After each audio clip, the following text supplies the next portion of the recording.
Good afternoon, ladies and gentlemen, and we are now going to resume our superintendent search finalist interview for today with Mr. Michael Ramirez. And I just want to say good afternoon, Mr. Ramirez. My name is Lori Cunningham, and I serve as chairman of the Polk County School Board. We welcome you to beautiful Polk County, and we are so delighted to have this opportunity to get to know you better and an opportunity for you to learn a little bit more about us. So thank you for being here. Thank you. And what I would like to start off with is introducing our board members, my esteemed colleagues on the school board. And I'll begin with District 1, Dr. William Allen. Good to see you. District 2 is represented by myself. District 3 is Miss Sarah Fortney. District 4 is Miss Sarah Beth Reynolds. Good afternoon. District 5 is Mrs. Kay Fields. Hi. District 6 is Mr. Lynn Wilson. And District 7 is Mrs. Lisa Miller. And at this time, I'd like to introduce a few key staff members that are in the room today. The first is Mr. Wes Bridges. He is our general counsel to the school board. Good afternoon. And Mrs. Linda Baldick, she is our executive secretary for the school board. So now I'd like to review the process and timeline with you. We will have approximately 2 hours for our board interviews. You will have around 5 minutes to provide an opening statement. Then each board member will ask a series of thematically based questions in areas such as student accountability, operations management, instructional leadership, etc. Each board member will have around 15 minutes to ask 4 to 5 questions. And the number of questions, of course, will depend on the length of the answers. And then I will signal you, myself or Ms. Messina, if we're getting to the point that we're getting within 2 minutes of needing to finish up in that 15-minute segment with one of our board members. Then at the end, you will have an opportunity for any final thoughts or questions that you may have.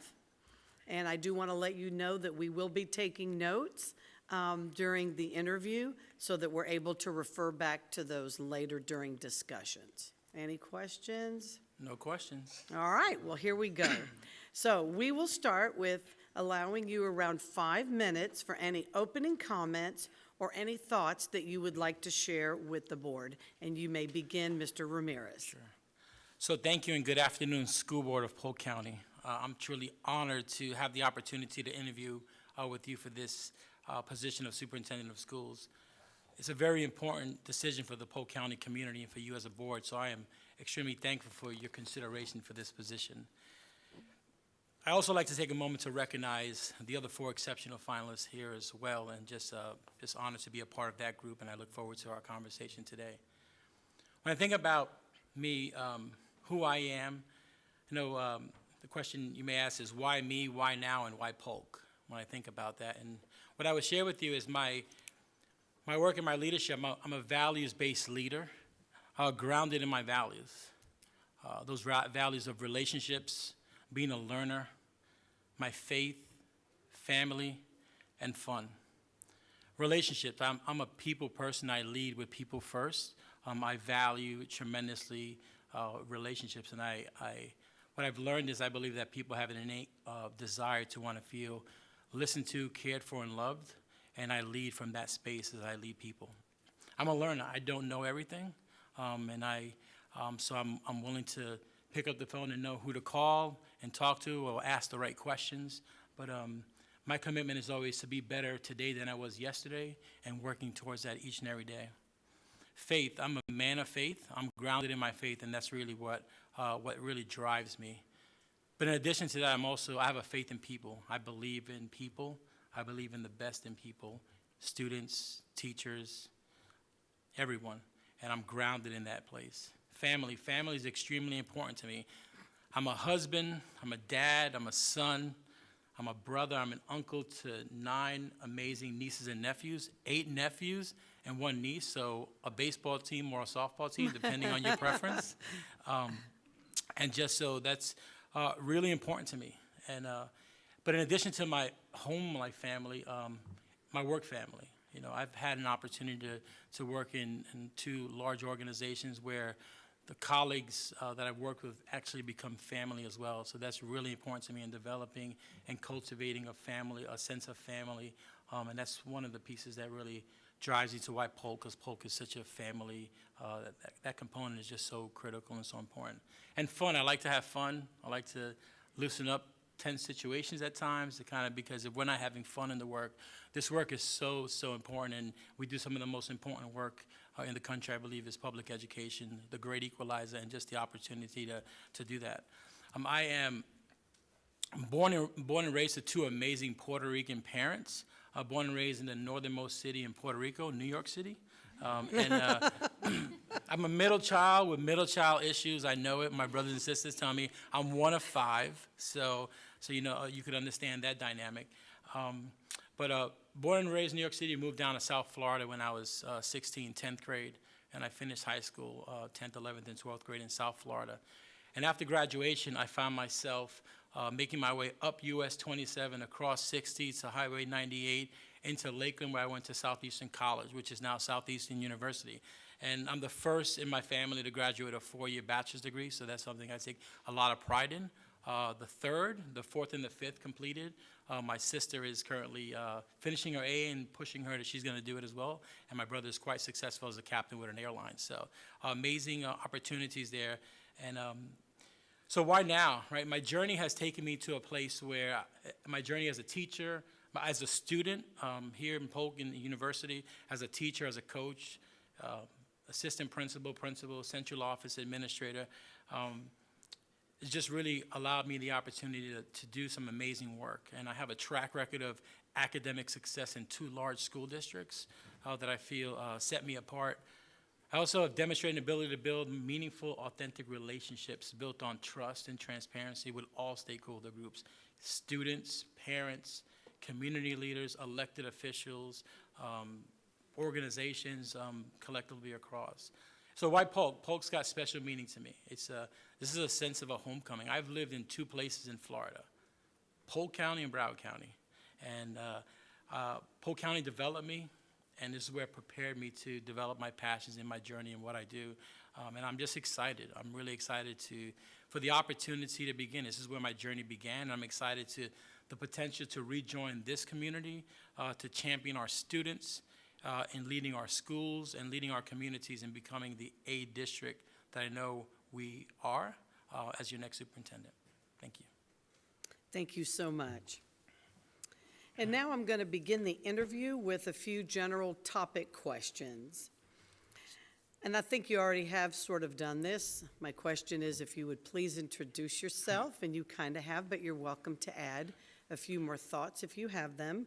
And then if you could choose one word or perhaps one phrase that best describes you, what would it be and why? Thank you. So I gave you an introduction that kind of think captures some of that piece. And again, just so excited to be in front of you. I've came in yesterday afternoon and did some traveling around, and I'm like, wow, some things have changed. And yet some things, and I've been working through kind of finding landmarks. I remember this. Everything else looks different, but this gas station is still here, right? So, and kind of working through this. So just really excited about the opportunity. Thank you. Thank you for that opportunity. And what I would say is the one phrase that exemplifies, I would say relationships matter, right? And I believe that I say that because when I think about my leadership and the work that I have done, everything I do is grounded in relationships. I believe the relationships develop, in relationships you'll be able to develop trust. In that work in being trust, Stephen Covey's work around the speed of trust is one of the books I highlight that kind of guides my work around. The speed of trust comes at a cost, and when that trust is there, we're able to go really far. When the trust is not there, it really slows down the work. And when I think about the work in a school system, as a district. That trust is so important, the trust at all levels of an organization, as we, in support of our students, in support of our schools, and just developing those systems of trust. And to me, they are grounded in relationships. Relationships are critical, they're important, and it is who I am as a relational leader. Thank you. Mr. Ramirez, give us a glimpse into your transition style. Please share how you will get to know our district, learn about our wonderful staff, our incredible programs, and evaluate our financials, and begin to integrate into the community, and so on. So in my preparation, I actually developed an entry plan to come into the district. And I mean, obviously now is not the time to share that document, but just kind of as I think through my thought process around it, as I share with the relationship piece, it's going to really start with getting to know our district. And it would be a glimpse into my entry plan would be immersing myself in Polk County, understanding and learning at all levels of the organization, where we are, what we're doing, and just so what you could expect from me is a learn to listen, and really thinking about, working through just I would lead from a perspective of leading to listen and really to understand what's going on in the district at all levels with all stakeholder groups. So I think in order to do that, it starts with you, the board as a whole, and understanding, just kind of getting a glimpse of what is your perspective and experiences and expectations of me as your superintendent, and working through that. But then leaning into our community, learning from our community, learning from students, learning from parents, learning from partners, how they have experienced Polk County Public Schools, what's going great, and what are their opportunities for improvements. I would lean into central office staff. I would lean into working with principals and teachers and students. Just to really be able to understand and better look at that. I would spend some time with you as my board, and then I would move into the senior leadership team and really learning and understanding the strengths and getting a better understanding there, and then transition into working together through that process to really lean into what's working, where are there opportunities, and understanding the structures, the why behind that work. But I would say I would also want to talk to students, and I wouldn't just talk to current students. I would want to talk to students that have graduated from this district, from Polk, to understand what was their experience, were they prepared for whatever was next for them, and do that. And that is some success that I've had in my current district now. I was part of the superintendent's entry plan and meeting with alumni, and there was an alumni group to form about how were they successful, or what did they feel that they were prepared or not prepared for the next level. So I think that hearing from our students, I lead with students first. Students are just, and working through really understanding what that could be, but just working together to be able to understand that, to really dive into Polk County Public Schools. Thank you. Mr. Ramirez, what is your experience advocating for or against legislative issues that impact school districts? So I believe that it's really important to be at the forefront as your superintendent on the advocacy for legislation. That's a key important responsibility in working with legislative team, but being a voice and a presence around legislation. And I know that Polk County has a strong presence in Tallahassee and working through. So I think I see that as a primary responsibility in understanding that. In my current role in Denver Public Schools, Denver is the capital, so we're at a bit of an advantage around just being able to really work and have experiences with our state legislators in helping navigate that. I was actually fortunate where our Deputy Superintendent of Operations was actually the former Speaker of the House for Colorado House of Representatives. So I had kind of a connection in who helped me navigate how to navigate some of those and build some of those relationships that he had. Former House Speaker Mark Ferrandino. So if he's listening, I'm just giving him a shout out. So, but my most recent experience has been around the advocacy around the state assessments and trying to advocate on behalf of the students in the district around the accountability measures in the state of Colorado, which is a CMAS exam, similar to FSA here in Florida, but really advocating, and was a part of legislation to advocate and work with our legislators to sign a waiver to be able to get requests where, and working with that and developing some of those relationships. So working directly with our Legislative Affairs Office and working through that, we were able to produce a waiver that was able to grant us a partial. It was a partial. We didn't get a full exemption from state from that perspective, but and that was a position of the district we took as a collective senior leadership team and working through that. So that wasn't a me decision, that was a team decision around what we felt was the best approach to that. And the end result was, I would say, a hybrid of the assessment where they compromised with having not testing in all grades, but identifying specific grades to give specific tests would be my experience. Thank you. Mr. Ramirez, we have several quality finalists for this position. Yes, you do. Why should the board select you? I believe that the board, but I'll tell you what I bring I think that who I am as a leader is really important to me.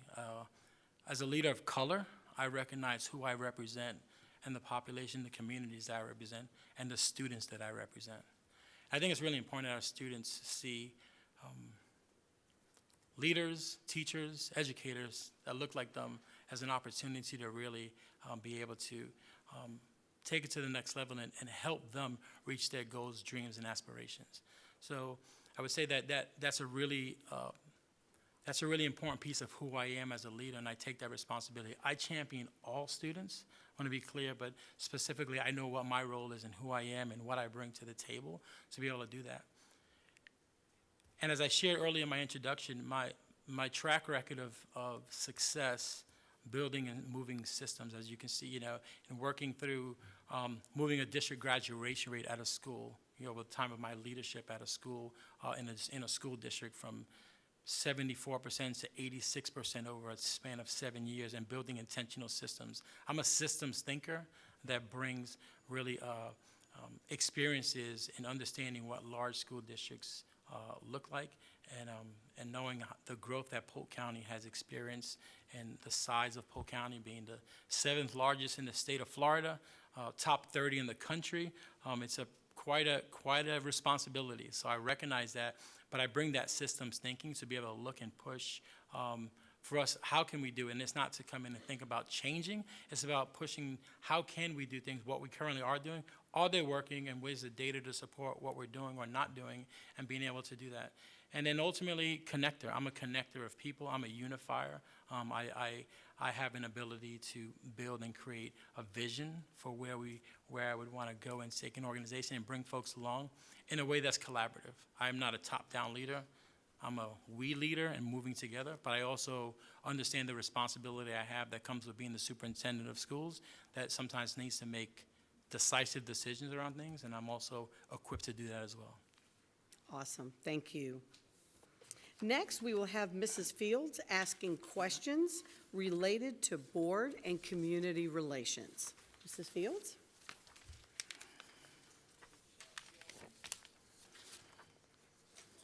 All right. When a new superintendent is hired, the goal is to make the transition as smoothly as possible for everyone. How would you help both the educational community and the community at large adjust to the new governing style that would come with the new superintendent? So a transition into a district is critical to think about a new superintendent coming in, especially one that is following a superintendent who's done amazing work and is celebrated here in Polk County as Superintendent Byrd is. So I recognize that my approach is going to be really, really important and critical to thinking through that. When I think about how I would do that to bridge, it's leading out in front and being present and engaging all community stakeholders and sharing and listening. I shared a little earlier around just my listen to learn, and I envision a hashtag L2L, as a part of a social media piece to really be able to really lean into learn. I mean, learn the great, but also learn what are the opportunities around that, and bringing everyone along, understanding that my role would be to unify, but I want to make sure that I honor and respect the amazing things that have been happening. So it would be my goal and my vision to come in and to continue doing some of the amazing things that are happening here in Polk County, in addition to learning again, what are those opportunities, where are those places that we can maybe think about it differently. So intentional, being visible, being present in the community is going to be really key. When I talk about immersing myself, in all aspects with our business community and leaning in, immersing myself on chambers, with 17 municipalities and chambers and thinking through. I'm going to be a lot of places, a lot of times. I also envision doing, visits in schools with you within your respective districts to, identify, some schools to lean into and learn, to understand, again, where we are and who we are and where do we want to be and what we envision, what we wanting that to look like is going to be really, really important as I think through that. But also making sure that in addition to the traditional identified organizations, stakeholder groups, making sure that all groups are identified. So any voices that maybe have been absent at the table, being intentional about making sure that everyone has a seat at the table to engage in a conversation, to look through and understand. Because this is not going to be an entry that's going to be about bringing a vision. It's about learning, so how do we create this together, and really, because I believe teamwork makes the dream work. So, Thank you. In your role as superintendent, how would you ensure all stakeholder groups are fully engaged with schools? Why is diversity important to you, and how do you ensure it? So how would I do it, and why is it important? I'll start with the why. I recognize, that it is the parental involvement piece is just so important in the lives of our children, and making sure that, there's a seat at the table and we provide opportunities to engage our parents and stakeholders in our child's education. I think that we have to, I think it's important that we meet parents where they're at. Sometimes we talk about the engagement and where parents are or they're not involved, and yet on the flip side, I've seen so many activities and extracurricular where the parents are there. So it's about creating the right places where parents want to be in order to be able to engage, but also making parents feel like their voice is heard and listened to. I think that is really important to come together as a meeting together to learn and understand that. I understand the challenges that exist, with our students, and I know that particularly in some of our communities, some of our communities where some of our disadvantaged students that haven't been meeting academic achievement with their peers and working through that. So I think that engagement is going to be so important in order to be able to do that and understanding that. But not only just that too, I think meeting, and engaging, because, through this pandemic, this has been hard, and for parents and for students, for everyone it's been hard. Teachers, administrators, superintendents, deputy superintendents, school board members, this has really been difficult, and understanding the trauma and some of the things that, that we've experienced as a community is going to be really important. So that engagement now more than ever, we have an opportunity as we think about post-pandemic. I like to think about it as we transition out of a pandemic, and what are our transition priorities and how do we align those in support of our students. It's important that we think about it from a perspective of not going backwards, because when we think about going backwards, we think about, when we think about going back to what we did, there were a lot of things that weren't happening for a lot of our students. And I think we have to have that honest conversation and think about it differently. So there's an opportunity to share that message, to think about that. And I believe that excites people. I believe that we provide the right systems to be able to do that, and just being visible, entrenching myself as your superintendent everywhere and any place that I can to connect with all families in all communities. Thank you. Describe what you believe to be the ideal working relationship with the school board. And when you have an adversarial situation with a school board member, how would you resolve it? Big hugs is what we. No, I'm joking. So when we think about when we think about. That's good. We'll do that. Yeah, that's fine. Maybe don't take that. I think that I'll write that down. the role. I'm a hugger, so I'll just say that. Yeah. But I mean, whoever. So I think the relationship between the superintendent and you, the school board, is so important. I have been a part of organizations that have had a governance structure where it's been aligned and working really well, and I've been involved in situations where the opposite was true. And I understand, as I shared earlier, I mean, it talks about that trust piece and being able to work together, and the deeper that trust goes, the further and faster we can go. And when the disconnect is there, so what I would share is that what you could expect from me is the communication piece is going to be really, really critical and important. I mean, I think that like many large organizations, a lot of times the communication at times can be challenging and I think that starts with the communication that I, as your superintendent, and you as the board have. So what you could expect is, in addition to monthly one-on-one conversations and meetings, weekly updates. I currently provide, as a deputy superintendent, a weekly update to the superintendent that provides that update to the board every Sunday night, giving you a heads up of what is, I will lead with no surprises. I don't like surprises, and I'm sure others don't like surprises. So really being from a place of cultivating a relationship where you could expect from me to understand, what's happening within our school district, and also spend a lot of time intentionally one-on-one learning about, your experiences within the respective district, within your district schools, and understanding how I can better align systems, structures to be able to support those things. And I would have a follow-up question. Okay, so all those things are great, but what happens if you get to a place where you've had discussion and say you and I can't agree on an issue? How do you make your decision? Yeah.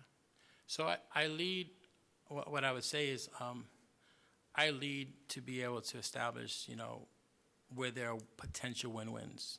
In the event that there's where that's not possible, I would go back to the board as a whole and looking at having conversation, but really talking, individually, but first and foremost, trying to understand where are the differences are, and where can there be concessions made, to really be able to compromise or really be able to better understand. But I lead from a space of, I really need to understand, where is the difference in order to be able to get to a decision.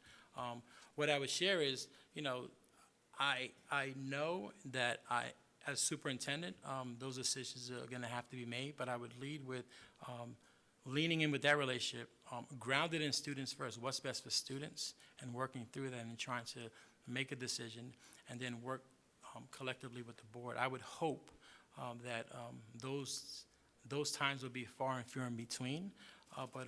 And in my current role, I've had some opportunities to have and engage with school board members around different philosophies around a vision of what they believe is we should be going for. And what I found is really talking things through and really clearly understanding each other's perspective on things, grounded in students, grounded in what's best for students, is going to be the foundation for my decisions around whatever's made.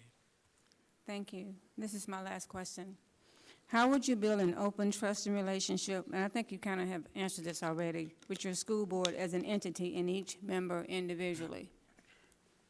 Take two, right? So we'll go to, so what I'll add to is that relationship with the board, with the collective board, is going to be really important, and my relationship with each and every one of you is going to be important. Like, I need to understand what's important to each of you, as we look at and as we develop that relationship. My commitment is to spend a lot of time together, understanding, working through what opportunities we have to really build that cohesion together. But I also envision board retreats and opportunities for us to learn and really be clear around what will be expected of me as your superintendent, as far as the expectations piece, and having to understand clarity of vision around what is the vision of the board as we look to really move forward to work together, but those systems. So one-on-one monthly sessions, if that's appropriate, if needed, bi-weekly meetings. I mean, whatever it takes to do that. So in addition to the formal, a lot of informal times, whether those are morning times, coffee times, in addition to going out to schools together and visiting and understanding and getting a better sense of, our schools, what's happening within our schools, and provide opportunities to lean in, to build that relationship. It would be my intention and commitment to build a strong working relationship with you, the board as a whole, as well as individually with each and every one of you. Thank you. Thank you, Mrs. Fields. Next, we will have Dr. Allen, who will be asking questions related to student accountability. Dr. Allen? All right. Just to set the record, I'm a big hugger as well. So yeah, I'll just start with this one. This big question: high stakes testing of students is, it's been praised and criticized. So, what are your thoughts and why? So my initial thought is, I'm Dr. Allen, I'm a hugger, so it kind of seems like a little therapy session. But I think that, so at a big picture, I think that accountability is a good thing.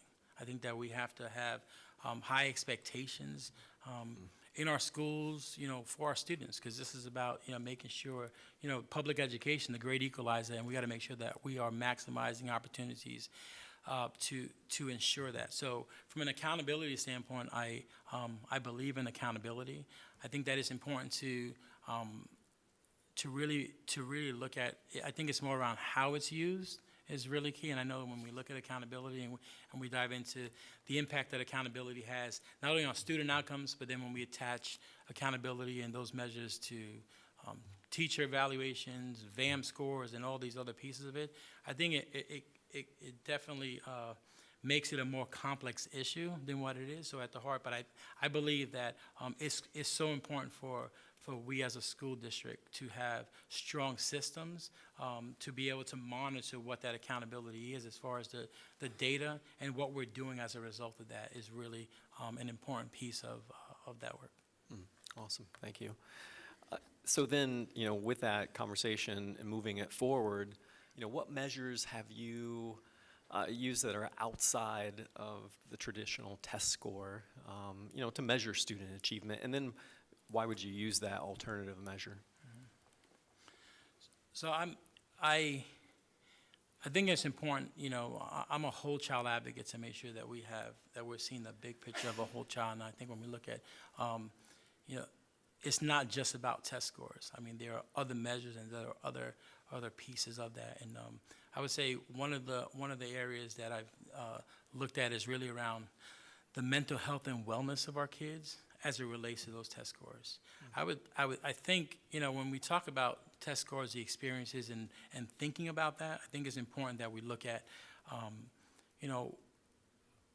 how we could look at things beyond just the tests, because there's so many factors that may contribute to that. So I have led a number of initiatives specifically to better engage students around the mental health and wellness piece, around education, around social and emotional learning pieces, with using EQI data to really measure student success around like the health and wellness of a student coming in, and then the impact of curriculum and how they, from the beginning of the year through the year to the end of the year, and have seen results of students have grown by implementing, those key skills around just students feeling loved and cared for, and intentional systems. I think that it's important that students have a connection when they walk into the classroom.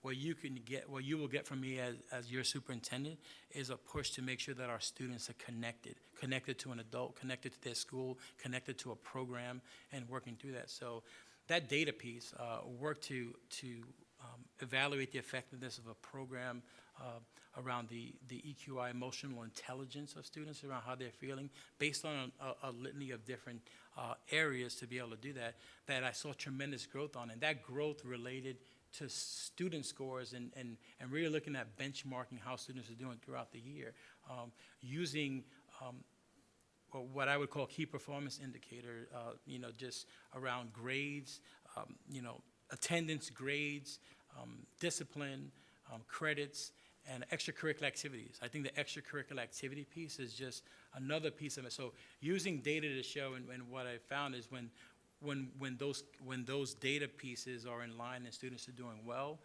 the academic progress of students comes as well. Awesome. Great example. Thank you, Mr. Ramirez. Next question, how have you held staff members? So you got this focus internal on the student and that whole student. So then, flipping that, how have you held staff members accountable for student achievement while balancing the demands, that are put on the teacher? Yeah, the accountability measures are really important. You have to inspect what you expect. So when you think about how to do that, but it's got to be in a way that doesn't come across as threatening.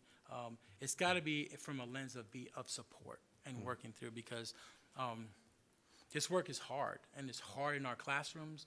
It's hard for our leaders.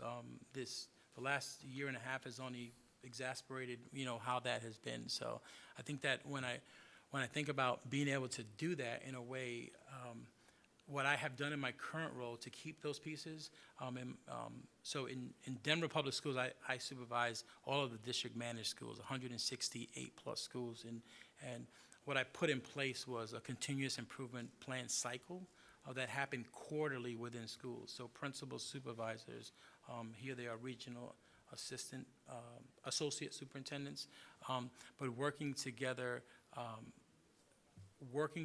to be able to monitor those pieces, aligned to district priorities. So it's, it's clear, sharing from the beginning of the year. I implemented continuous, so we give a charge in August, right? And so sometimes many school districts, not here in Polk County, but in other places, right, we're great to give a charge in August, and then we check, see you in June, tell me how that went, right? But if we don't have intentional checkpoints along the way, along the race, to be able to do that. So that continuous improvement plan cycle allowed schools and leaders to go in and work directly with their principal supervisor from a support standpoint. How's the data going? So at the elementary level, monitoring early literacy data and where are our targeted interventions, not only how are students performing with interim assessments, not both combative and formative assessments, but also leaning in to understand what does that look like and where are the supports, right? So I believe it's about the curriculum piece, it's about the assessment piece, but more importantly, it's about the remediation and enrichment. So,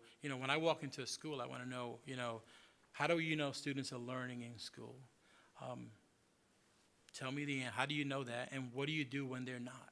And what do you do when they are? And how do you make kids feel special on this campus? I mean, really simple questions, but really go deep, that speak to the systems and monitoring pieces that are in place. So that's a quarterly piece that we did. And what we saw, early literacy, math at the middle school grades level, and on track to graduate at the high school level. And being able to do that intentionally 4 times a year, the 3 times, and ultimately getting to the data at the end of the year. So it's not a surprise. When the assessments come, we have strong monitoring systems in order to do that.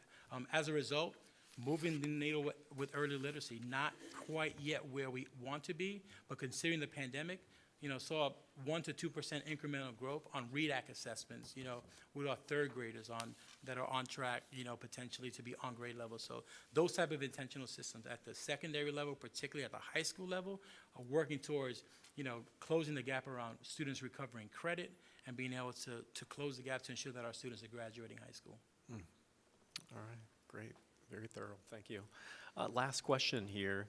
as it relates to student accountability and, definitely the implementation of what you're addressing within Denver, based on what you know about our district and our school system here, what do you view is the greatest potential for improvement as it relates to student accountability? And then what are, our greatest opportunities? Sure. So in my research of Polk County, because I've looked at systems and how things are, I think that the biggest piece that speaks out and my biggest wondering is around the support that schools receive and the structures that we receive. I know we have 5 principals supervised that lean into schools, so a couple of questions around just the support that happens. And then the other piece that is a wondering for me is, what do we believe is the role of the principal? I think that's, the 2 most important factors in moving the needle academically is a highly effective teacher in our classroom and a highly effective principal leading the teachers in that classroom. And right after that is the professional development and the support that we're giving to teachers around, and principals around that. How are we developing our principals? And then the question I ask is, who's responsible for developing the principal? So one of my wonderings is around those support structures and being able to do that. So wondering is around just the number of schools, that principal supervisors have, and we're truly going to be able to support them academically. As if we expect principals to be instructional leaders and do a number of other things, because, so being able to balance that and prioritize, but make sure that we align our systems and we're aligning our central office supports and structures to support our school leaders and support our teachers in the classrooms. And I think that it's going to be important to hear from our teachers. What are the experiences? What's happening? The real experiences. What I can speak to is the challenges that we've lived through across in the mountains, right? On the other side of the country, the supports around this double duty in classrooms has been really, really a challenge and difficult to do virtual and in person at the same time, and so we recognize that, but we move so quickly to try to respond to, and I think that we learned a lot of things around that. So the commitment here to be able to lean in, to understand that, to look at the alignment of that, and then from a curricular standpoint, what is the collaboration between our academics division and those that are closest to schools, supporting schools? And are we working in alignment, and what does that look like? I see some tremendous opportunities to lean in, to learn more, because, we are doing a lot of great work. There's a lot of great work that's happening here, and from, some of the schools identified, and just in some of my early research around really feeling comfortable making that transition to and I know we had this whole conversation, schools opting in, they're not going to opt in, or opt in for grade, but really data, make sure that we're making decisions based on what the data is telling us and what we believe to be happening within our schools. But those support structures are going to be really important to really understand and unpack how we support across our system. Awesome, thank you. Thank you, Dr. Allen. And next, we will have Mrs. Miller, who will be asking questions related to operations management. Mrs. Miller? Mr. Ramirez, for smooth operations across divisions, it is important to build a leadership pipeline. Please discuss your approach to ensuring qualified leadership in all areas, including the district offices and all areas of the organization. So leadership pipeline is the foundation of the success, the long-term success of us as a school district. And my vision for doing that is really looking at our current systems and how we are developing talent, and I think that is important.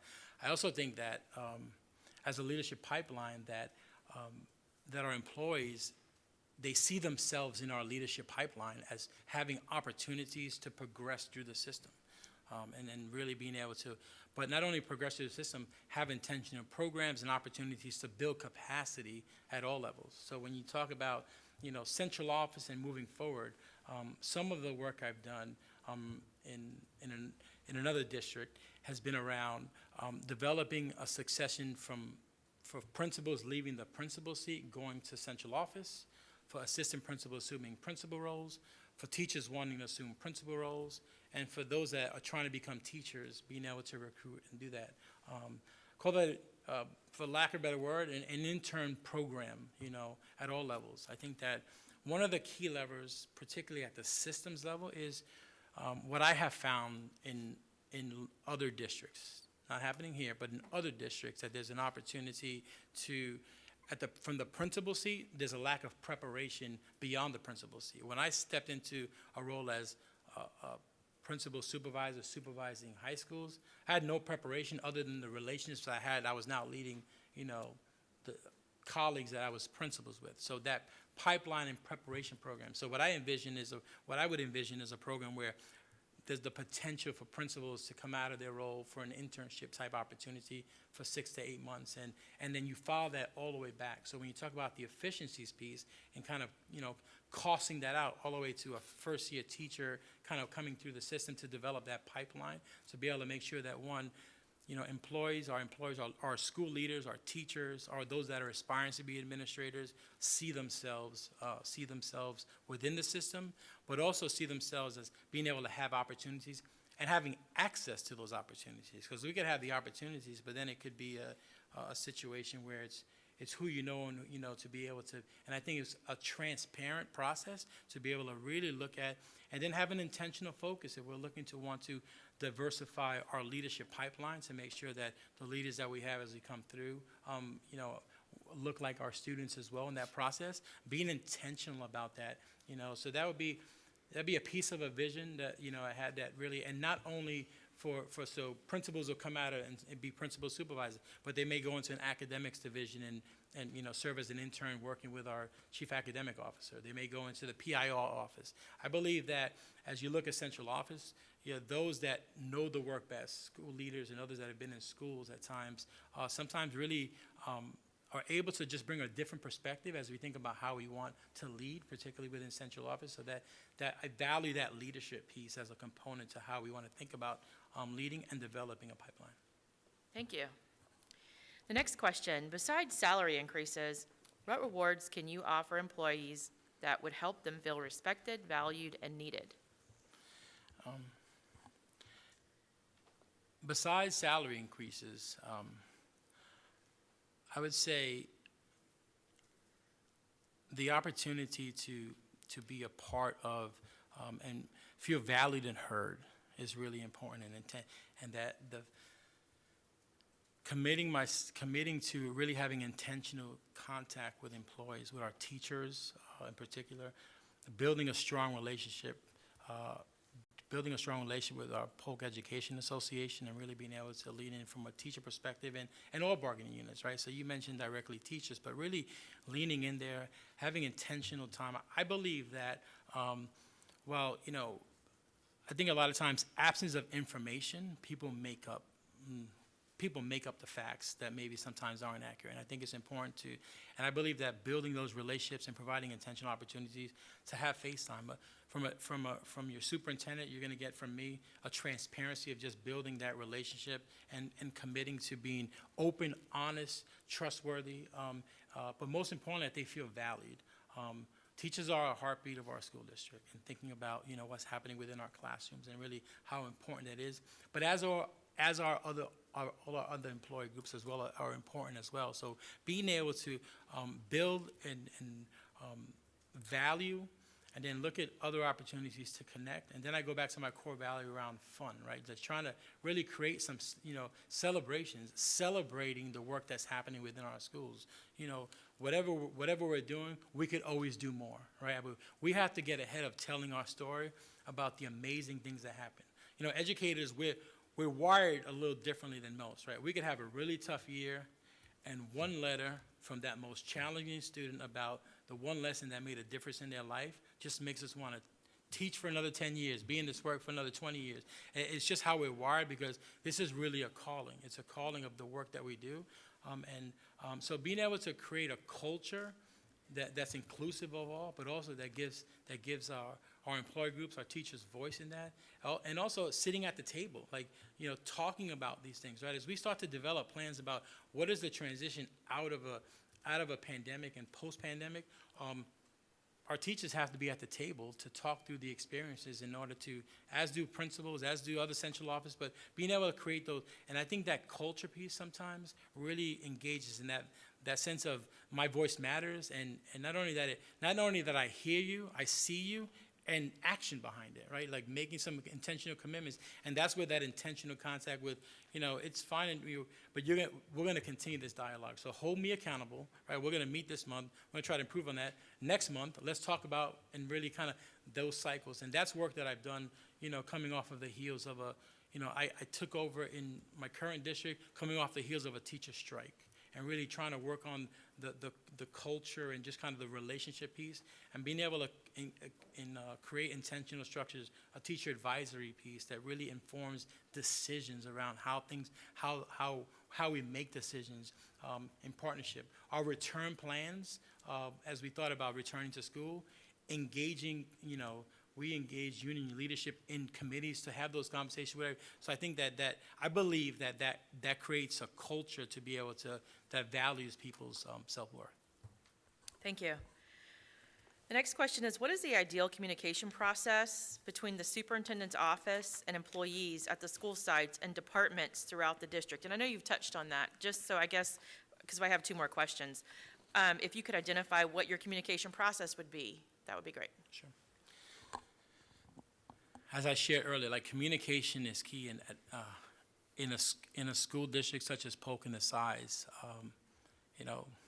It's going to be that much more critical, and I know that, like many large organizations, sometimes communication is a struggle. And I think that it's important to have those systems and structures within schools. And as a superintendent, the intentionality around that and what it would look like would be, it looked like town hall meetings and working together within schools to hear. In my current role, I work directly to have faculty meetings at all of our schools across the district, and it was a common occurrence that's been happening, grouping schools together to just have open-ended faculty meetings to just kind of talk through not only with the superintendent, but with senior leadership, with our senior leadership team, to be able to hear and understand how things are working. And it was an opportunity to celebrate the great, and it really provided a structure. So what you could expect, and what would those structures look like here? Some of those same intentional touch points with school staffs, with school leaders, being visible, and not only in those visits, but intentional time in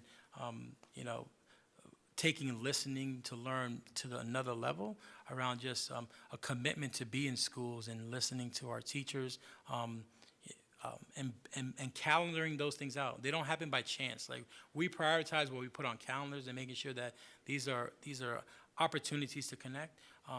Committees, have a number of committees. I meet with our teacher union leadership, non-instructional union leadership, our administrators association, our principals and assistant principals association monthly to check in around that as a leadership team, but also have opportunities to engage with folks across the district and all stakeholder groups, teachers, as well as students at the district level, within your respective district, to be able to lean in and understand more.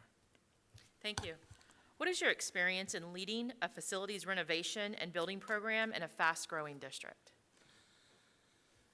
So, I currently, in my current role in Denver, we just passed an $850 million bond project to renovate a number of our school buildings.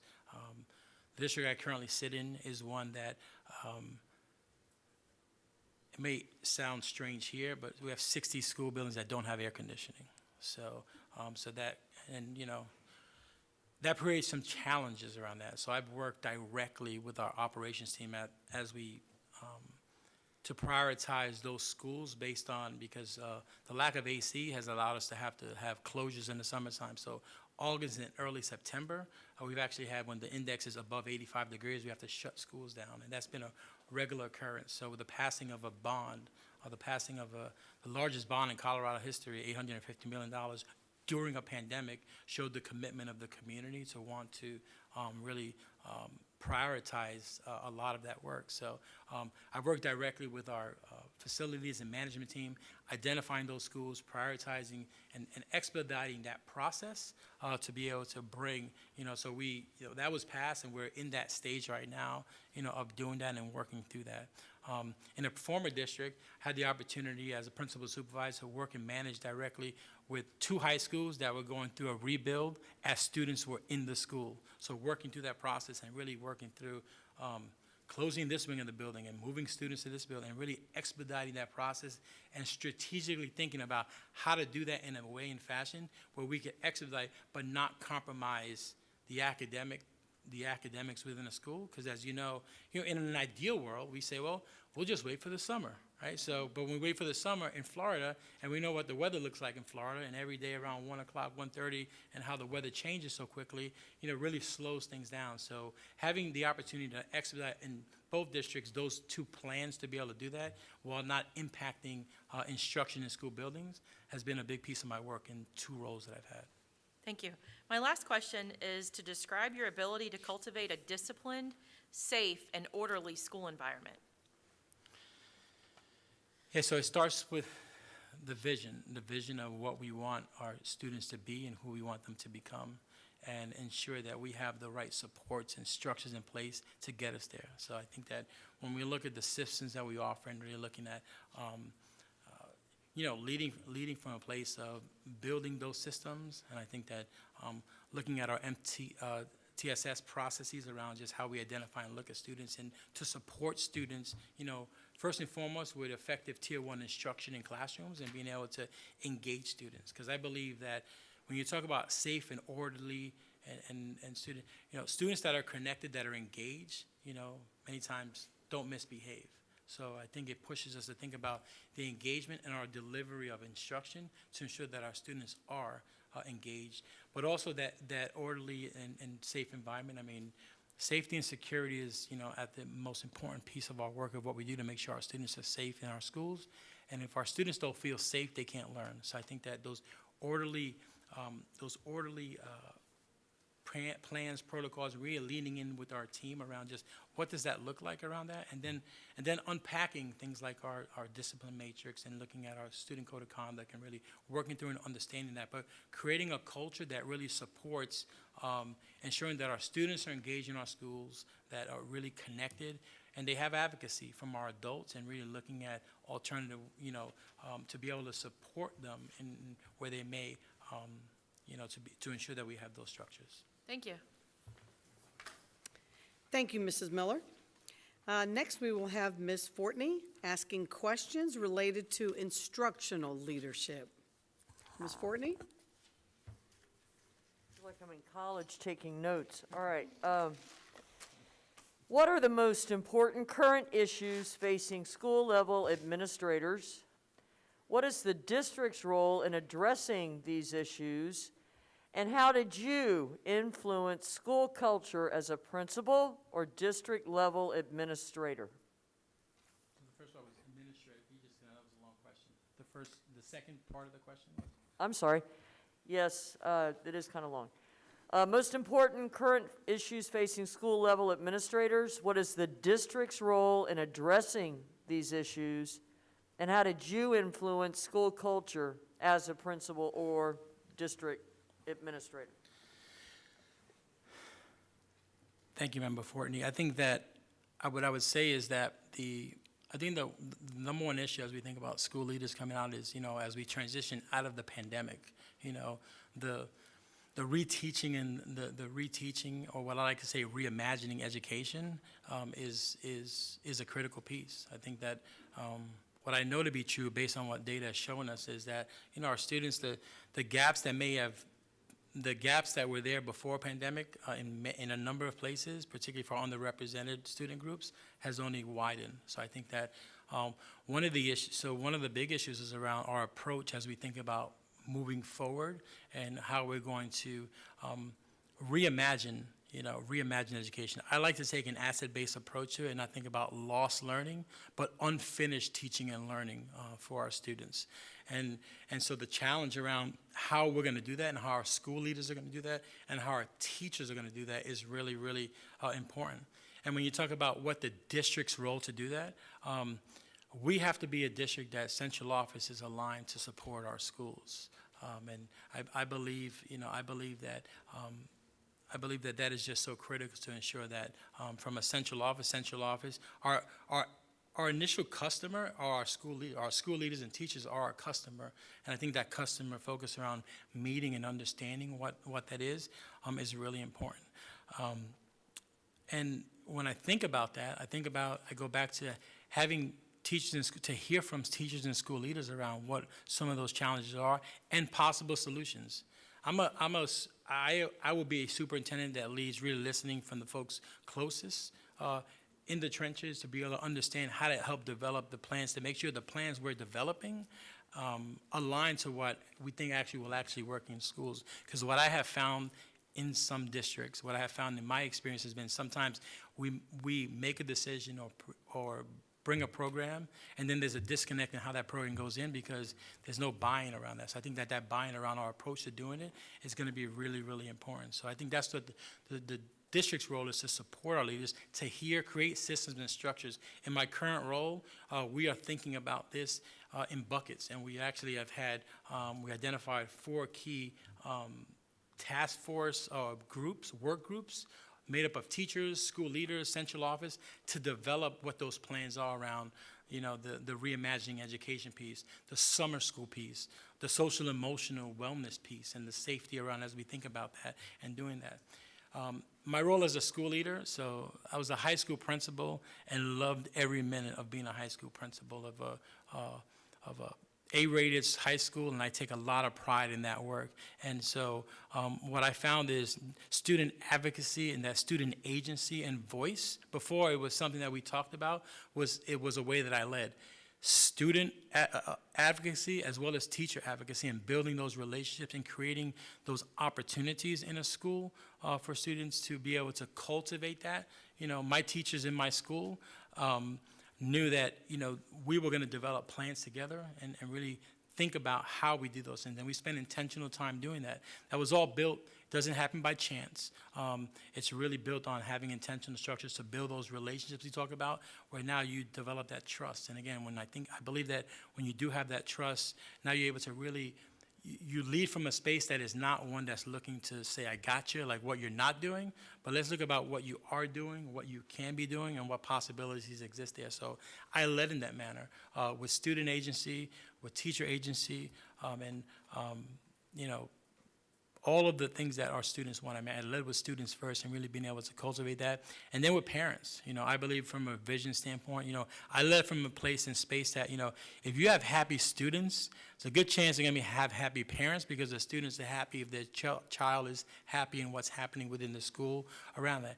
It doesn't mean students got everything they wanted all the time, but they respected and trusted that the decisions that were made were in the best interest of what was for them. And I think that cultivating that is something that I did as a school leader. It's something that I currently do in my role, and it's something that I would do as your superintendent. Wow, thank you. Detail what you have done in the past and what you would do to facilitate reading proficiency among students with learning disabilities, ELL students, learners, and economically disadvantaged students.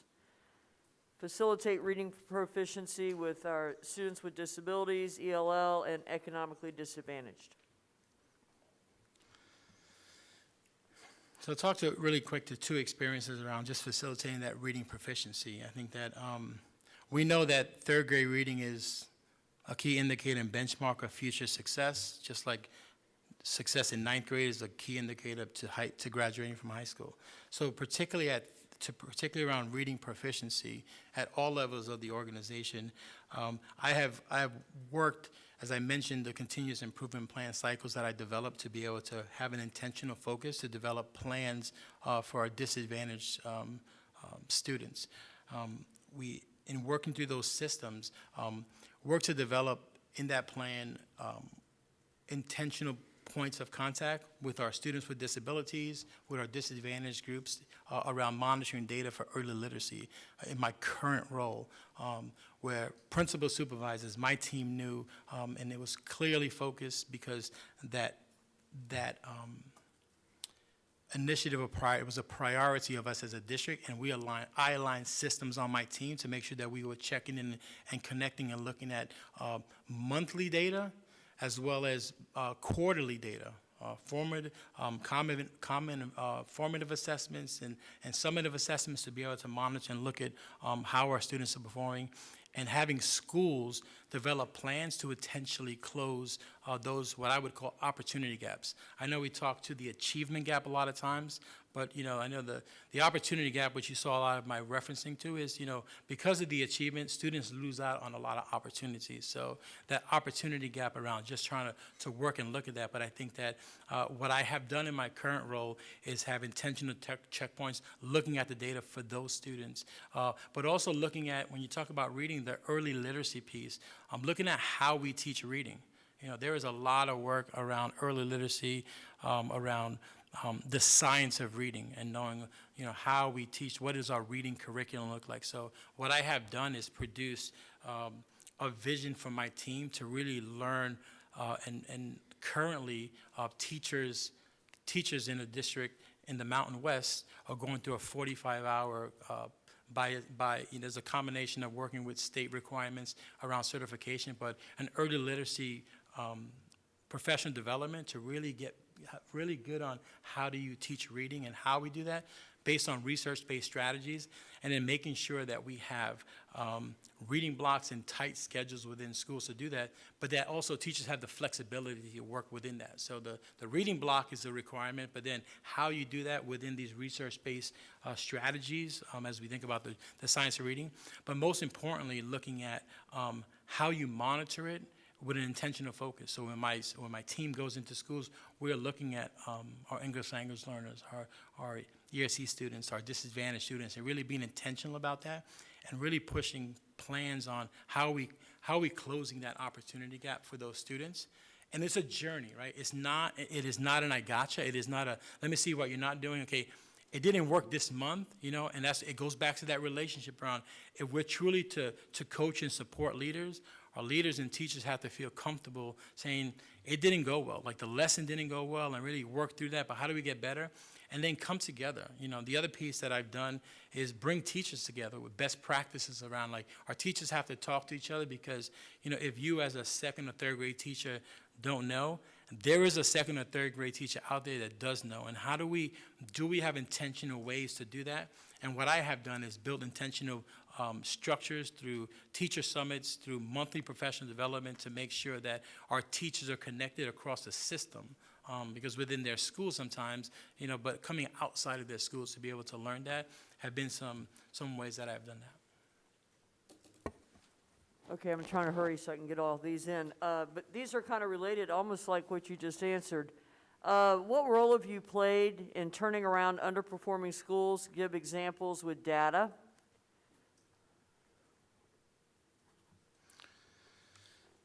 So I took over as a principal supervisor for a turnaround middle school in our district in South Florida. That was a failing school.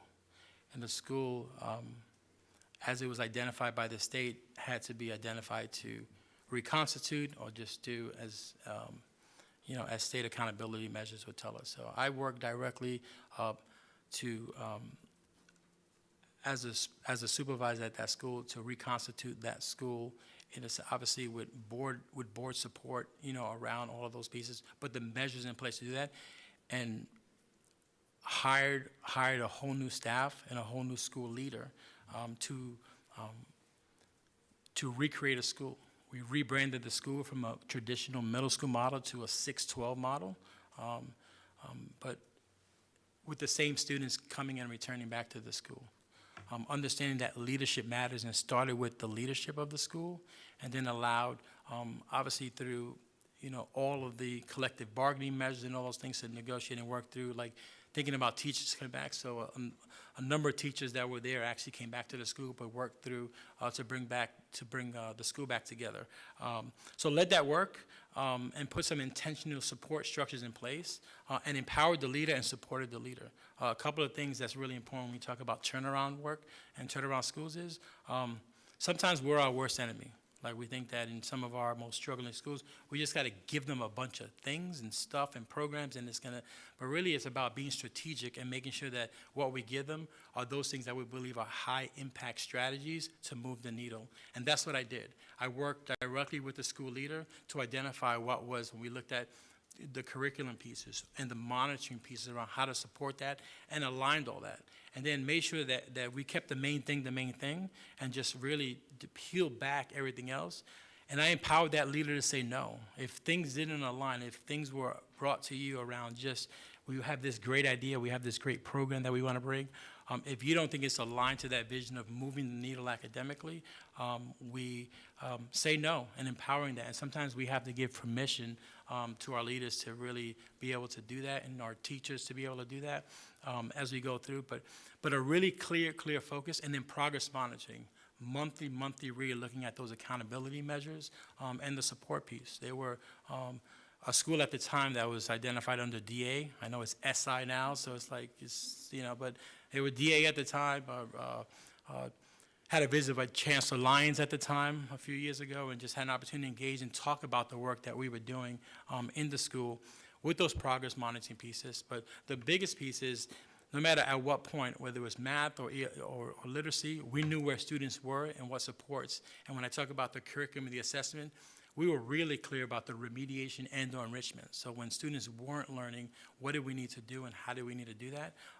And the school moved off that. I mean, the result was, we went from, it was an F and then an F and then a double D, moved through, to get out of that status, to C, and then move beyond that.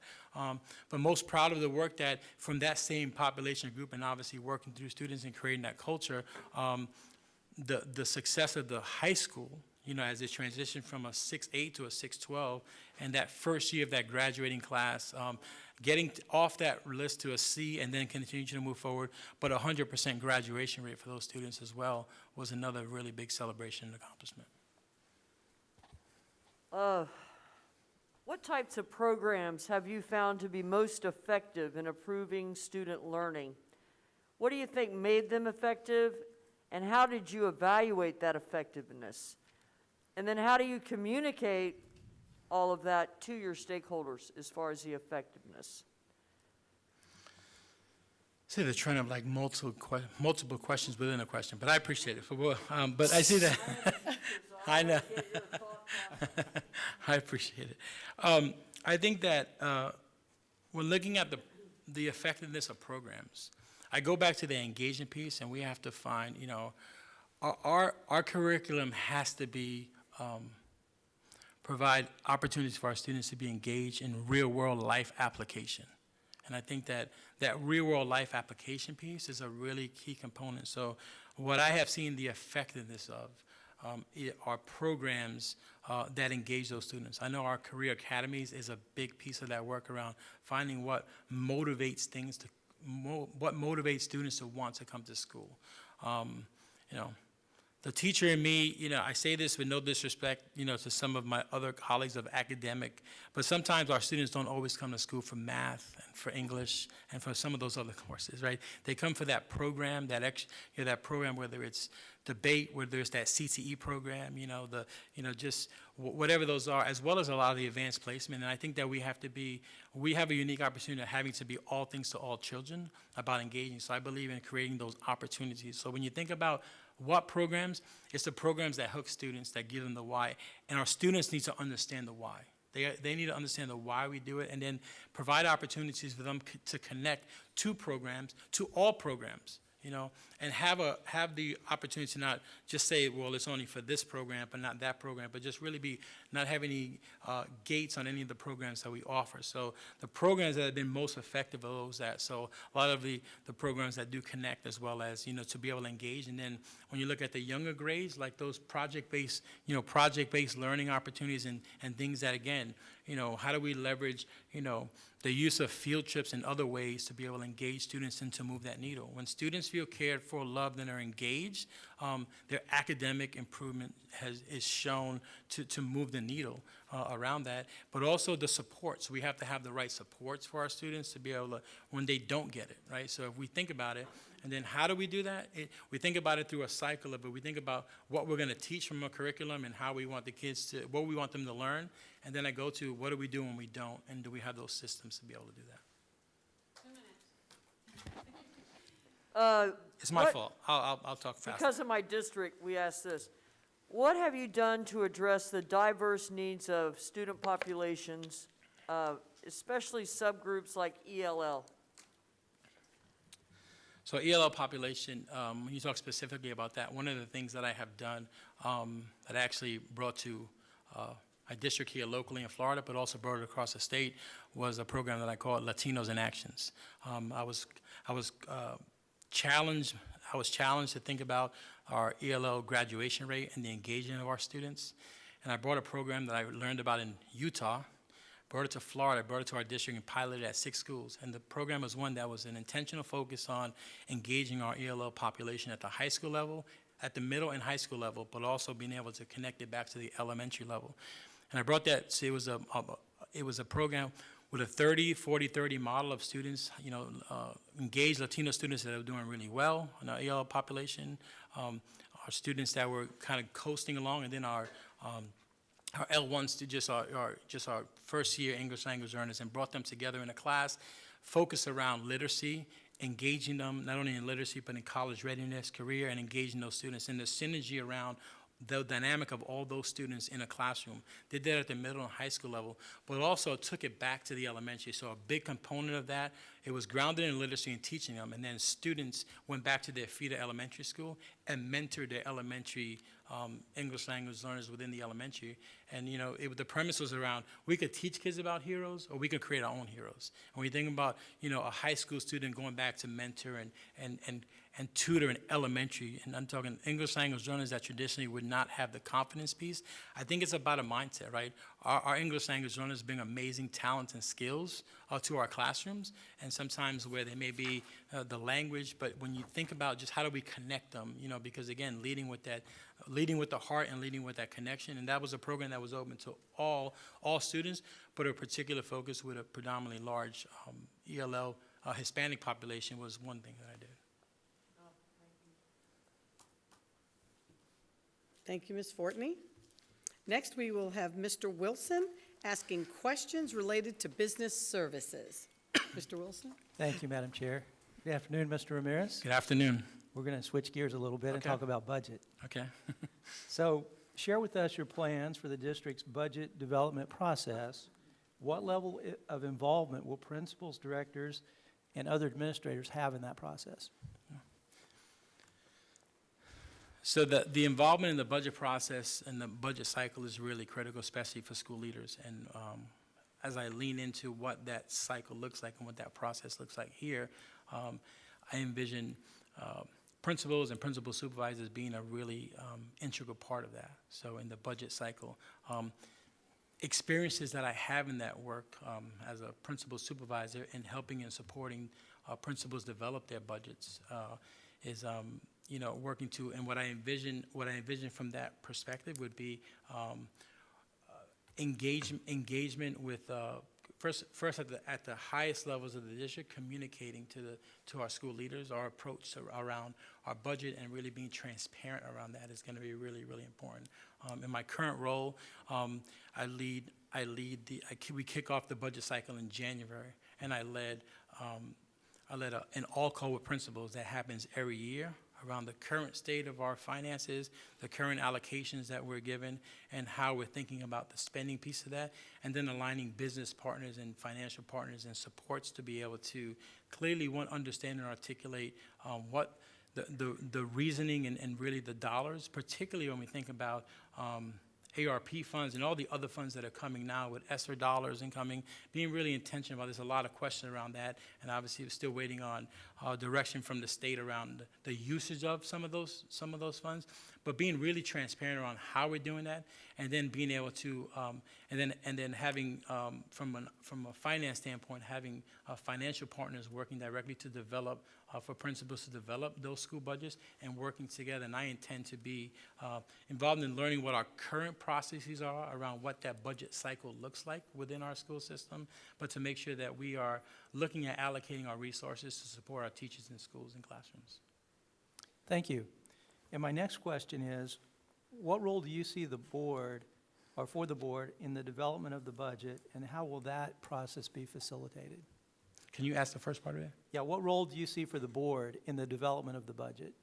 So it starts with a discussion with the board around our district priorities. I think that it's really critical that when we think about our district budget, our budget must align to our priorities. So being really clear around that from our collective, from you, our board, to really understand what those priorities are, and making sure that our budget is aligned to those priorities as we look at how we're spending dollars. If we want to be that A school district that we say we want to be, we want to make sure that there is clear alignment to that in how we're spending our dollars.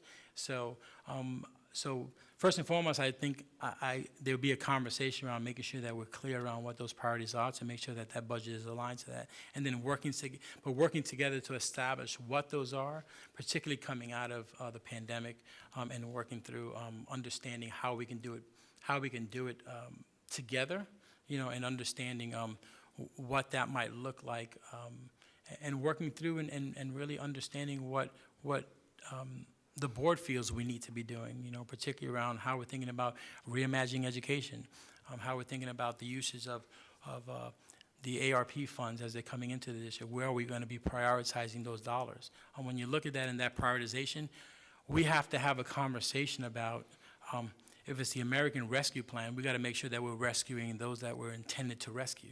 So we got to be really clear about that. And I think that it's about having a discussion and a conversation about it, around to make sure that there's clear alignment around that as we work through that to get to the point of a budget cycle and work through that sessions. Thank you. How would you ensure that schools located in under-resourced areas receive the attention and resources that they need?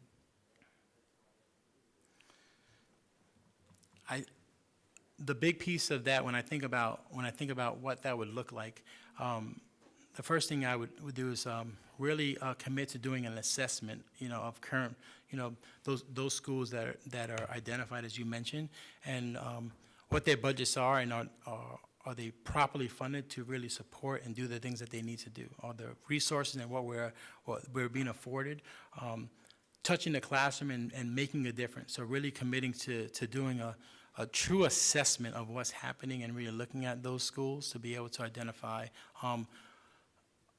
are their current funding allocations at the right levels, or do we need to think about things a little differently? Which means it's about priorities, right? Because, as we know, from a funding standpoint, we got to be really strategic about where we spend dollars and how we spend dollars. So we need to prioritize in those particular areas, but really committing to an assessment of those school budgets and really looking at, and then what supports do they need?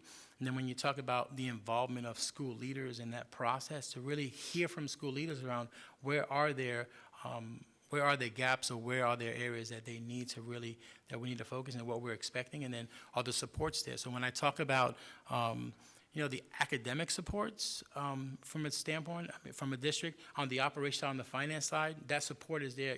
I believe at all levels of the organization, all of our priorities have to align to that student achievement piece and that vision for that. So the finance responsibility to achieving that vision is around the supports financially, to make sure that we prioritize the right amount of dollars to be able to support schools with the right programs to ensure that we're getting the right and the best results for students.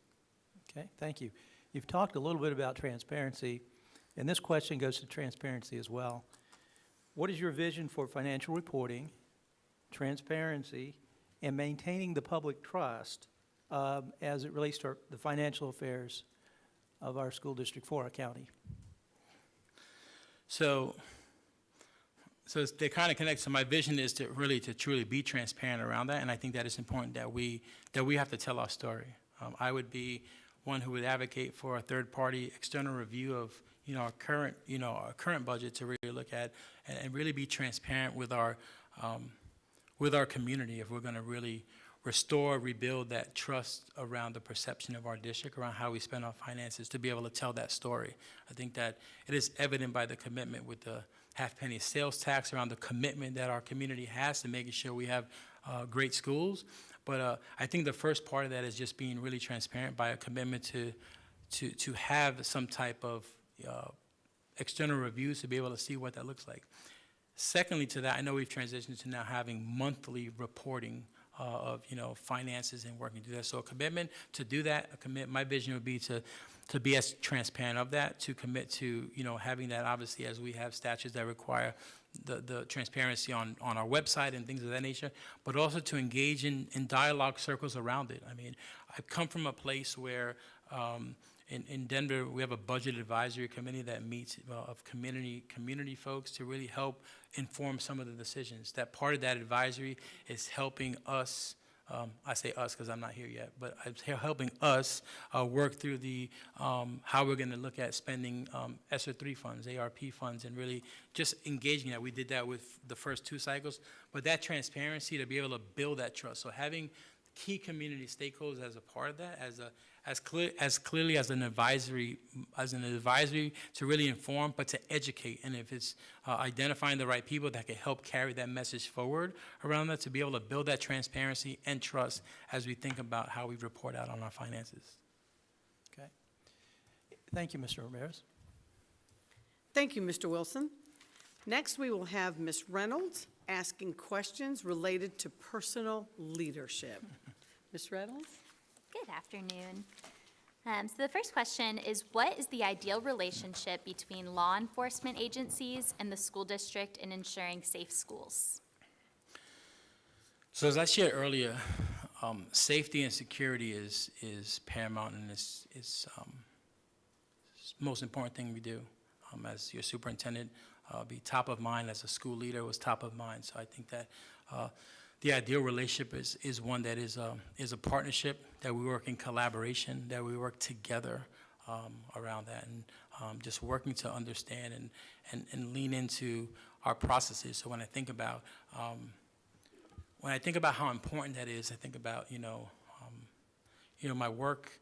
As I went out, I see school leadership. And I see safety and security from a different lens, from my experiences that I've experienced in my career, with the tragedy that I was a part of in Broward County, in Marjorie Stoneman Douglas. So I see schools differently, and I see school safety different. And when I walk onto a school campus, the first thing I think about and I look is, are kids safe? Do they feel safe? Do they have systems and structures around that?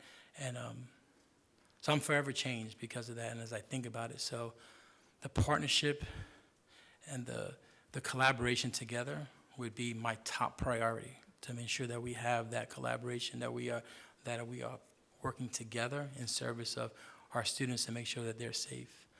What I would share is that one of the things, when I went out to Denver, one of my first actions that I did is I met with our chief of safety, and I wanted to clearly understand all of the safety and security processes and procedures in our school district, emergency systems, emergency structures. I also did ride-alongs. I rode along. I did ride-alongs with our campus security officers, and spent half the day. Went to emergency management. I wanted to understand and really have some aggressive approaches to how we think about some of the things, and really pushing the envelope around advocating for more safety patrol officers was a role that I played there around that, and I would advocate the same because I think that safety and security is the single most important thing to ensure that our students feel safe is a priority, and working through that in partnership with local law enforcement would be a top priority for me. Thank you. Please share your thinking about organizational culture in a school district of this size, and any specifics relating to organizational culture in our county. Sure. So, the culture is the single most important factor really within any organization, really around the culture that we have. And that culture doesn't just happen. It happens, positively, and sometimes when it happens on the opposite end as well. So I think that that is an area that you have to have, as a system, intentional ways to keep tabs and really be able to really assess how the culture if an organization this size, this large is. So when I think about doing that and how to do that, let me tell you how I've done that, and working through in a current role that I have. In my current role, we have a mechanism called Collaborate. Collaborate's a survey that's given to all stakeholders within the organization that leverages two things. It leverages the engagement that staff at all levels have with how they feel about central office and their engagement with the district, and then it identifies and measures how they engage with their current most direct manager or supervisor. And we use that data in a way that is an opportunity to have like a continuous improvement cycle where data is reported back out and is shared. It's shared across the system. Managers are expected to share that with their direct reports to be able to share. And some of the data is around how direct reports feel about their manager. And it's about having those intentional cycles for feedback. So it's not to criticize, it's not to get anyone in trouble, it's not to get anyone fired. It's really intended to be really feedback. I think that feedback is a really important piece of professional growth. Like, you have to know, just like feedback when we go in the classroom around, what we saw, what we didn't see. Sometimes there's a gap in analysis around the feedback that leaders receive about how they lead. So it's important that we have intent. So when you talk about building a culture there, I know we have surveys here and public surveys and things to be able to do that, but really leaning into that data and creating a system where staff across a system this large have voice around how they're feeling, but also that there's an expectation that data around that is shared, and then there's actionable steps to get better, right? And to commit to working through that as a culture and looking through that. Morale, when you talk specifically to Polk County, in some of the early, researches around just some of the morale and some of the things that it's struggling. There's a struggle for a number of reasons, right? The pandemic has been hard, so people are feeling a certain way. Negotiations is another place. Our teachers feel a certain way, and I think really thinking through that around. But so the morale piece is really, going to be a really key teacher morale, improving morale, not only with teachers, but with central office, collectively across an entire organization, because we've been thrown off for so many different reasons. And I think we have to be intentional about how we do that, having structures, whether it's surveys, whether it's a collaborate or not, to rate, whatever that looks like, but really learning to, I think it's, for me, what I would tell you is I would want to know, how do we do that? And if we don't, a gap analysis, so let's think about some ways that we can do that to provide those right structures for feedback and support. Thank you. All right, next question. A superintendent handles a variety of responsibilities. Of them, which do you feel most qualified to handle and why? And for which of the responsibilities will you need additional support, and how do you plan to approach that area? So this is where I talk about things I do well and the things I need help in, right? Yes, So, strength and weakness. So I would say what I feel most confident about is my instructional leadership and the structures, systems, thinking that I bring to the job or in the role as superintendent, to be able to clearly articulate a vision of where we want to be. The one thing that has come out loud and clear is around our desire as a school district. We want to be an A school district. That is a commitment. We are going to be an A school district. And when you look at the accountability system, I mean, looking at the structures, and I believe that my experiences in working to be able to do that, not only across a system with my track record of moving a needle from a graduation standpoint, my work with turnaround schools and really leaning into understanding. So I feel most confident in the role to be able to provide a vision around instructional leadership and what we want, particularly around the support that we want to give to schools and what schools need. I joke a lot of times and say I am a former high school principal who infiltrated central office and kind of leading work as a principal, right? So, and I joke about that, but I think that I say that's a perspective I bring around just the work, so I understand. And what I know about school leaders is school leaders don't turn away, they don't turn away support that's going to help them. what they turn away is sometimes a lot of the other stuff, because we pile on a lot of things at times. I'm just as guilty at times around that. So I think that it's going to be really important to peel back and really be clear on what are our priorities. You know, conversation with the board around our district priorities, and make sure all of our systems align to that. I am most confident around my vision to do that across. You know, what I'm second most confident in, we'll say, but still we'll look at areas I want to, when I think about having not led a system around, the clear operations of an entire school system, I would say is an area that I know that I'm going to grow and want to have support around, but it's not absence of experiences around that. I've worked directly with our operations team, our finance team. I've worked around the prioritization of ESSER 1 funding, ESSER 2 funding. So strategically and being able to make a decision and prioritize what's important, I can do that. The direct work around that and the advocacy piece around how to do that from a legislative standpoint and being able to advocate around the financial inner workings is going to be an area that I'm going to grow. And what I would say is, how would I mitigate that gap? Like, I know people, right? So I know, as I go back to one of my core values of being a learner, I have some amazing, talented senior leaders across this country that I know I can pick up the phone and engage in a conversation. I know amazing superintendents that I can pick up the phone and say, hey, let's talk through this piece. And I know that that's an area that I will commit, that I know that I will come in feeling confident that that I've had some of those experiences, but until you truly feel the totality of the responsibility of an entire organization on your shoulders, I highlight that area as one area that I would want to really lean in and develop my capacity in order to be a high-performing superintendent here in Polk County in those areas. Awesome, thank you. And the last question for me, what is the most important part of a superintendent's job and why? I think the most important job of a superintendent is to have a highly effective working relationship with the board, with the school board, to carry out a vision around the work.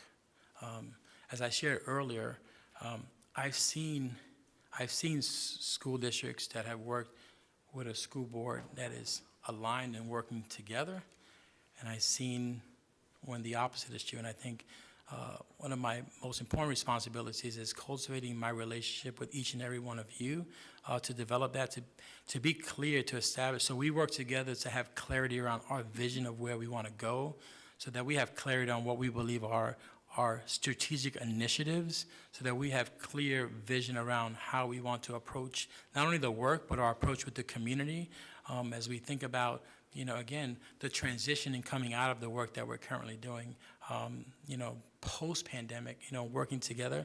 It's going to be so important that we are aligned, lockstep around what we believe, who we are, having that honest conversation, and who we want to be, right? And just working together on that. And I think that amidst other relationships, right, that's one that I think is right at the top around just cultivating that working relationship in a way where that the governance structure of how we do things and what we do is clear, and we're able to articulate in a manner that, we have that open communication of where we want to be. I've shared and continue to share on this idea of speed of trust. That trust is so important, and the tighter that is and the more that we believe in that, the further we're going to go, and I believe we're going to get there.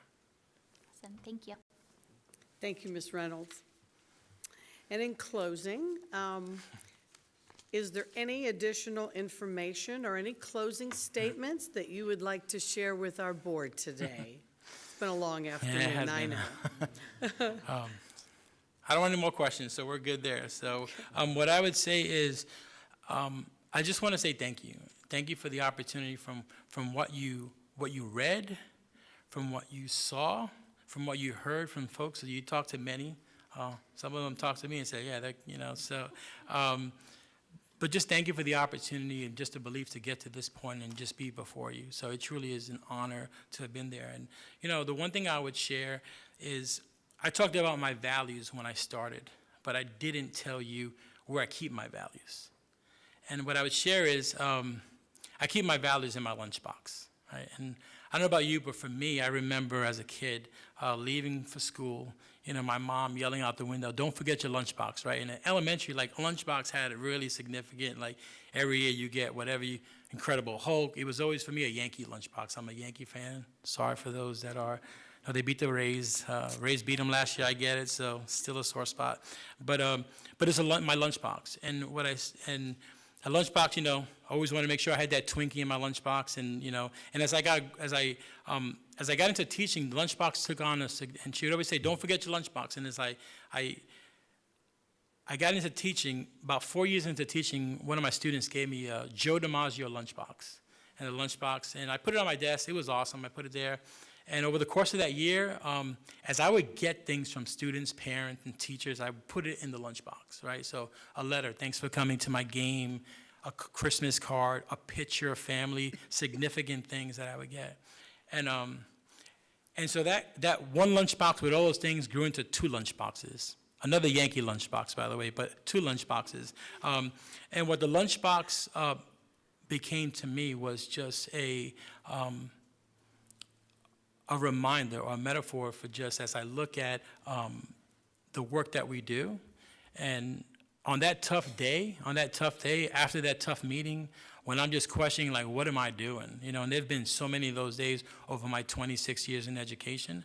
I've closed my office door, opened my lunchbox, and just started reading letters.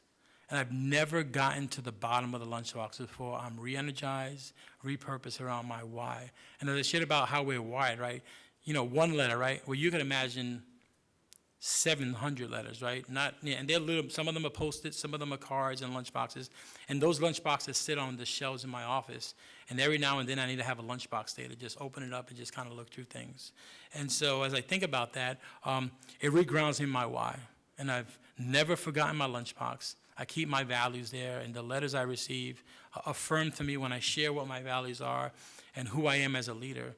It's not me speaking, it's the things I've read about how people feel about how they felt under my leadership. And I don't tout it because, look at me, it's grounded in the values that I've shared around the relationships piece, my faith, my family, and having fun while we're doing it. And one year as a high school principal, I was one of those high school principals that had a theme every year. Like, it would annoy my teachers at the time, but at the end of the year, I would give them a homework assignment. It was always buy a lunchbox and have a lunchbox in August. Bring a sweater. We'll talk about that another day. And one year was about make sure you come back with a lunchbox. And it created a buzz all summer around a lunchbox, and they were sending me pictures. I got my lunchbox, and they came back, and I coined that year lunchbox stories, to be able to have teachers be able to capture things, because this work's hard. We do some of the most important work in this country, but it is hard work, and we need those reminders and grounding us around our why we do this work. And I would say what I bring to you is my lunchbox, right? Those stories around who I am as a leader and what it means and what this work means to me, and the opportunity here in sort of a homecoming. I highlighted that in my letter as I was coming out. It's kind of a homecoming of the hometown kid coming home, right? So, and just kind of being able to come back, I would feel honored and privileged to be able to come back into a space and place where my journey began, to be able to lead Polk County Public Schools as your next superintendent. Thank you. Thank you, Mr. Ramirez. That was very touching.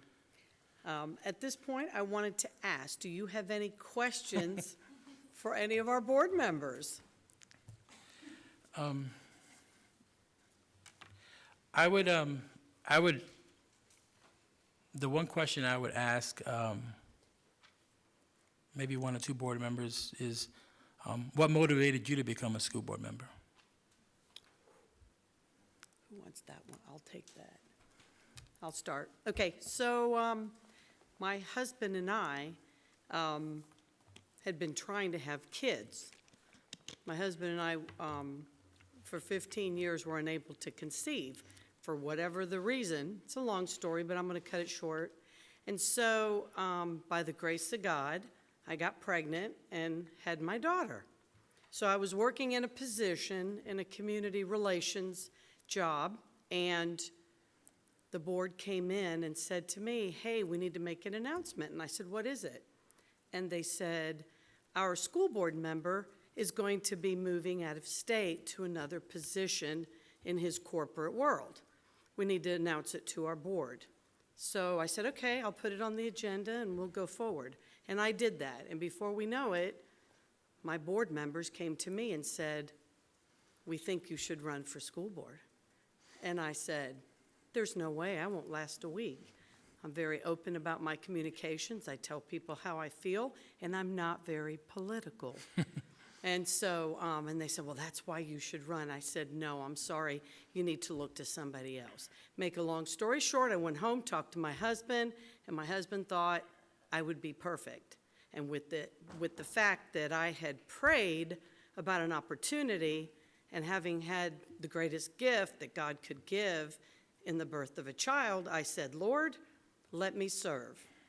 Let me know if there's a place, open a door, open a window, and let me know.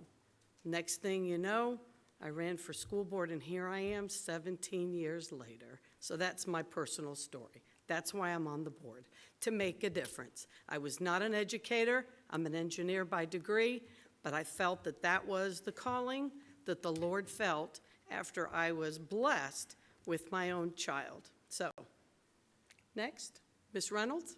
Thank you. That's awesome. Thank you. Hello. So I was the first female on either side of my family not to go into education after high school. I thought I wanted to go into communications. I didn't want to be anywhere near a classroom. So I got into the nonprofit world, was working for the Randy Roberts Foundation, which is a local foundation in Lakeland that does scholarships, congressional classroom where we take kids to DC every year, and mentorship programs. And in doing that, I got to spend a lot of time with high school seniors, or high school students, particularly juniors and seniors, their guidance counselors, some of their teachers, and there is a lot of red tape. And I had only been out of the system for Polk County Public Schools for 5 years at the time, and it was even more red tape than when I was in school. Wow. It continues to seem to build up. As we go and make new laws, we don't tend to repeal them very often. So I became very frustrated. I was sitting with my parents many nights at dinner complaining about things, and my dad finally said, listen, you can either stop talking about this every night at dinner, or you can do something about it, but we're not just gonna listen to you complain. So I decided to run for office. And it's a lot of it is just conversations with kids and trying to figure out how to cut the red tape to make their experience as great as possible. Awesome. Thank you. Thank you, Ms. Reynolds. Anyone else? Ms. Fortney? I still have my shirt, Sarah Beth.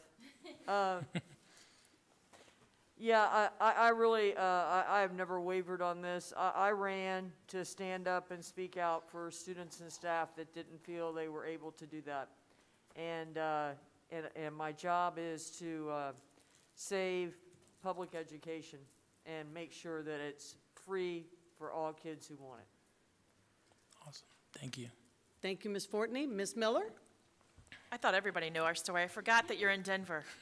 So I was a teacher, but not for very long. It's not by trade. I was a public relations major who had a child with significant developmental disabilities.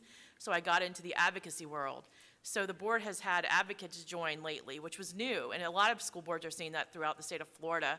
We had 9 public education advocates win this last term throughout the state. My advocacy is based on students with disabilities, and I've done work in Washington with IDEA not being funded all the way through working through Tallahassee. And so while I was there trying to make a difference, I figured there was no one ever on the board that talked about students with disabilities, and we have 20,000 here in this district. And so not that everybody had their great platform, and we need people from different backgrounds. And I was approached by a former board member who said, you know, you're always at these meetings and ask me questions I don't have the answers to. Maybe you should consider running. So that's been my background. So usually an ESC question, just like we all look at Mr. Wilson on finance, Yeah. sometimes we all turn this direction, Yeah. mainly because that's my background. And I appreciate having 7 different views, very passionate people, and you'll find that everyone here is here for kids. And so I think that's important, and that's a positive thing. But sometimes we can be very passionate about those things. So that's something you would have to know as superintendent. Absolutely. Awesome. Students Thank you. first, passion is great. Students first, awesome. That's right. Thank you, Ms. Miller. Anyone else?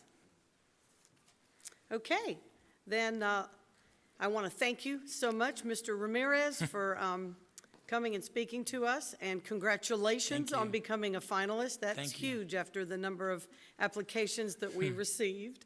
And so I would just remind our community who may be watching right now, I'd like to invite everybody to the meet and greet this evening at Balmoral in Haines City from 6:30 to 8:30.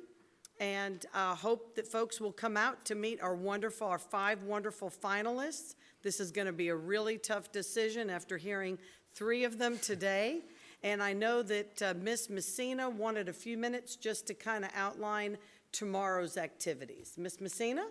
Thank you. And I just asked them to make sure the microphone was turned on, so I'm hoping it is. Tonight's community reception is actually at the Lake Eva Center from 6:30 to 8:30, so I just wanted to point that out. But there are 2 links on the website that we encourage people to visit.